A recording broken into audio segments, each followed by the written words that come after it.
How you doing? My name is Jerry Luke, and I want to thank you for tuning me in. And all those sounds from outside are gratuitous, and you're welcome to them. We do a sports show every Friday between the hours of 2 and 3:30 on WHCR FM in New York, 90.3, The Voice of Harlem.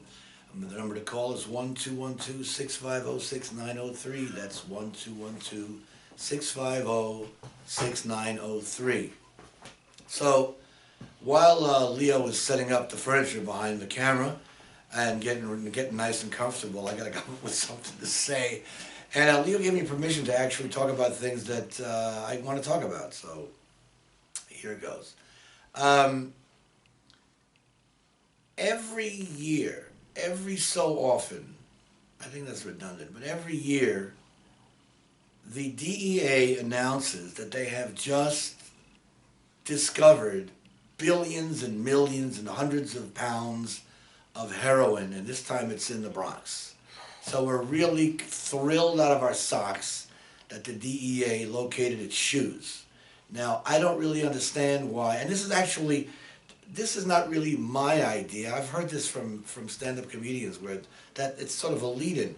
How do you find so many tons of heroin every year and it still keeps coming in and it doesn't affect heroin usage at all? And you pat yourself on the back, and maybe you're doing it this year because you're trying to make sure that your funds, for your government agency are still intact, or you can get more, or you can expand.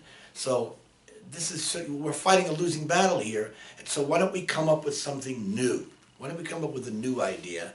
And this is an idea that I think is on people's minds, but nobody wants to say it. Why don't we just legalize all this crap across the board? You know, you have all sorts of legal stuff that's coming from big pharma that you go to your doctor for. He prescribes it. You have OxyContin. You have all sorts of stuff for kids. Any kind of stimulant, barbiturates, whatever you got, you go to the doctor, you get it prescribed, you go to your home, you put it in your mouth, you take some water, and you drink it, and you're good, man. You're just good. Why don't we have that for heroin? One of the things that heroin does, one of the things that illicit drugs do, is it supports the illegal ownership of guns. There's recently a rapper got murdered in his car. People are constantly shooting their loved ones and then shooting themselves. This is sort of a new sport. Shoot your loved ones, shoot yourself. Why is it that we're supporting the gun industry? Because all this illicit drug traffic means that the bad guys have to get guns to support themselves. And if they have guns to support themselves, they use them. So not only are you not stopping heroin traffic, you're not stopping marijuana traffic, you're causing more guns to go into the marketplace and have people shoot each other. So how does that help anything? So my solution would be try to legalize some of this stuff and not walk, if you're a politician, not walk around with your head in the sand and tell everybody that you're a moral person when you actually know. Speaking of morality, in the state of New York, half of the state of New York legislature is in jail or about to go to jail. So you have these guys adjudicating drug laws for real.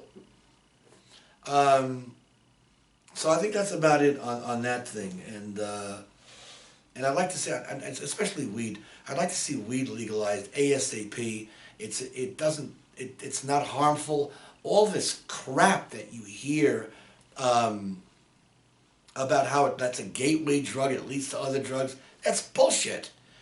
Of course, there's any drug can be a gateway drug. You can take aspirin and you can be a heroin addict. That's a specious argument. I don't like to use that term. People might think I have a half a brain, but it doesn't work. It doesn't float. All right, so enough of that. Let's legalize heroin, and everything will be just fine. Next thing, there is a next thing. Let me look at my notes here and see what's going on. I'll get to the next thing. Oh, big controversy. It was found out that the National Guard buys time from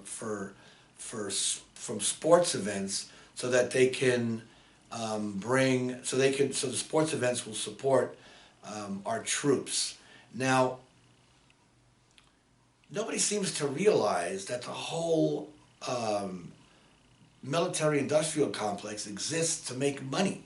And unfortunately, it exists to make money off of our treasure.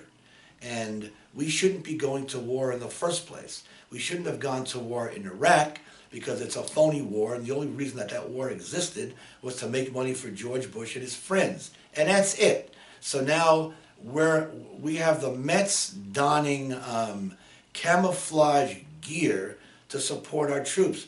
You want to support our troops? Don't send them to Iraq, and don't send them to Afghanistan. That's how you're going to support our troops.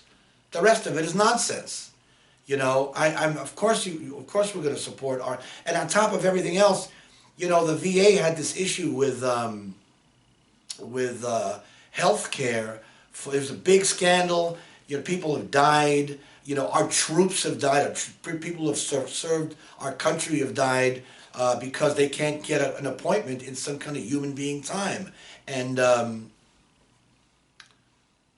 why is that? And forget that. That's not what I want to say. What I want to say is you think that everything worked out. It didn't. It's all back to the same schedule again. They're all messing around with the paperwork again, so nothing has changed.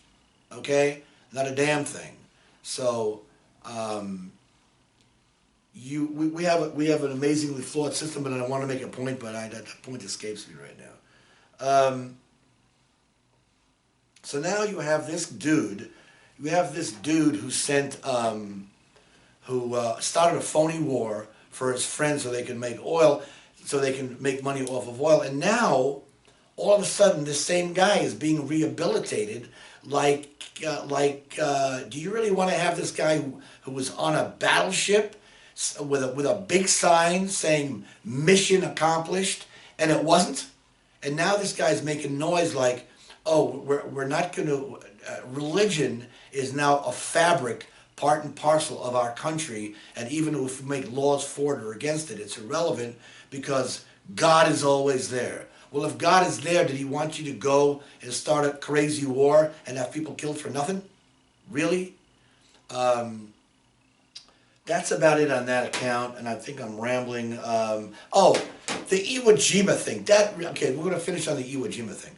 There was this big controversy that Under Armour put together a T-shirt and had like basketball players putting up a basketball net, and that was somehow disrespectful to the soldiers of Iwo Jima. Well, let me give you some news. That Iwo Jima statue with actual soldiers, that was a staged event. The Army PR, some Army PR guy, came back after not fighting in Iwo Jima and watching soldiers stand around. He had a brilliant idea. Why don't we have these guys stand up our flag? This was a PR event, as big as a PR event as these guys, the basketball players holding up a basketball pole. So we're dreaming here, folks, is what we're doing. We're dreaming. And what we need to do is get our heads on straight and look at drugs for what they are and adjudicate that way, and also look at our society and see what's phony and what isn't, and work our way through that. On that fine note, this has been Jerry Luke. This is Sports Insight. We talk politics sometimes. We talk sports some other times.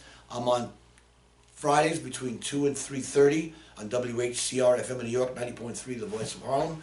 You could also check me out. You could also check the station out if you're not in New York on WHCR.org. Thanks for listening. We'll see you on the radio.